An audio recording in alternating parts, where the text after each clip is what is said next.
Hello everyone and welcome back to the Odious Soul. My name is Shannon and we are here in my kitchen that desperately needs remodeled, but please let's not pay attention to that. I had so many banana peppers that I had to do something with them. So I decided to dehydrate them. I actually went to Walmart, I bought the cheapest dehydrator. It was like 40 bucks.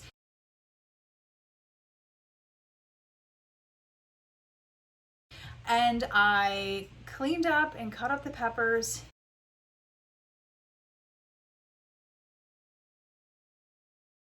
Dehydrated them in the dehydrator. Everything I read said about 5 hours should do. I actually took them out after about 3 hours because they were getting really, really crispy.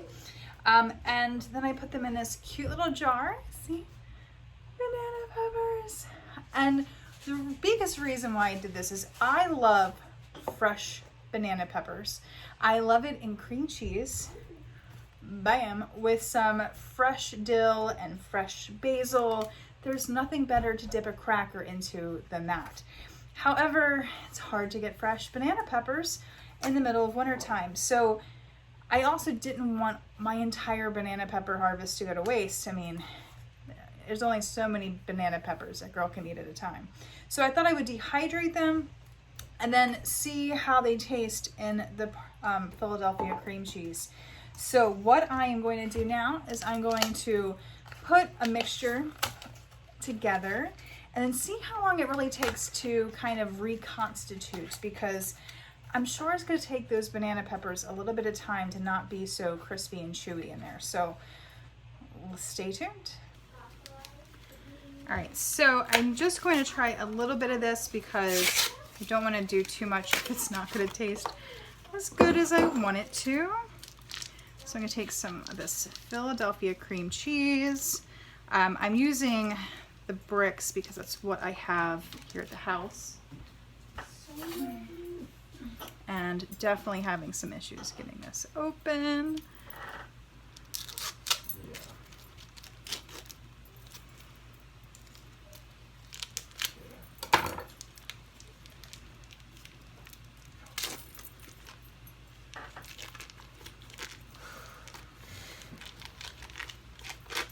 Probably just going to put about a third of this in here. Okay. Set this off to the side.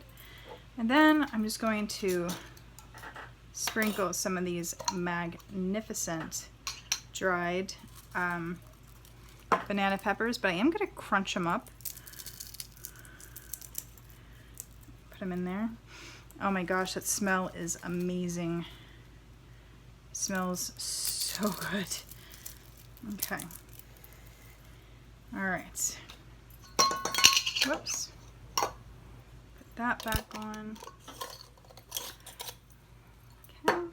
And now I'm gonna actually use some dry dill. This is not from my garden. I have a ton in my garden, but I wanna see what this is like with the dried, because ultimately I will dry the dill outside and do the same thing and just kind of add it to my banana pepper mixture. Now, just going to smash it all together. You can add salt, pepper, garlic, other things to the mixture to your taste buds.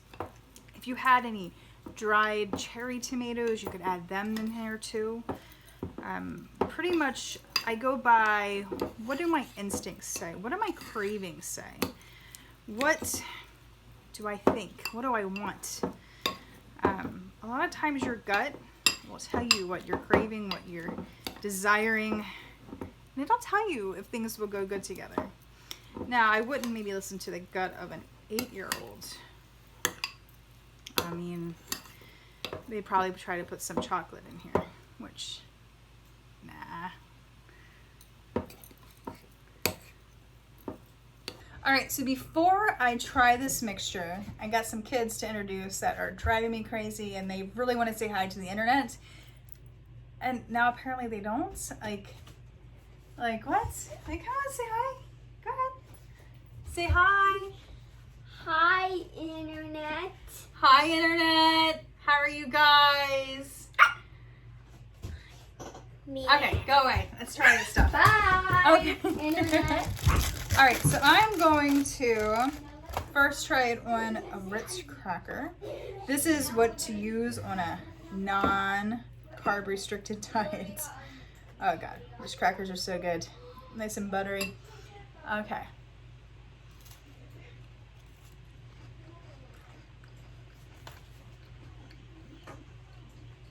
Actually not bad at all. I was really worried that the dried banana peppers would be kind of rubbery and chewy. This is actually not bad at all.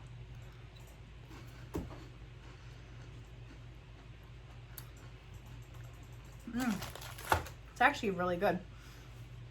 I know when you dry things, sometimes the flavor comes out even more.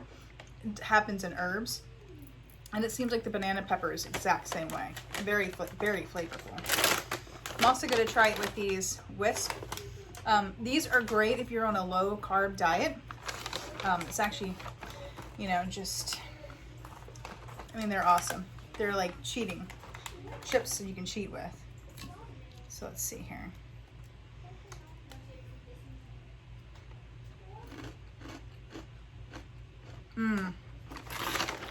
Really good.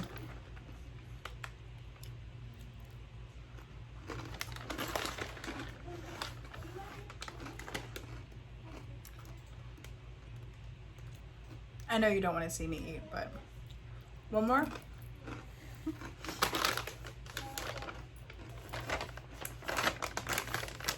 Okay, so overall, this was definitely a success.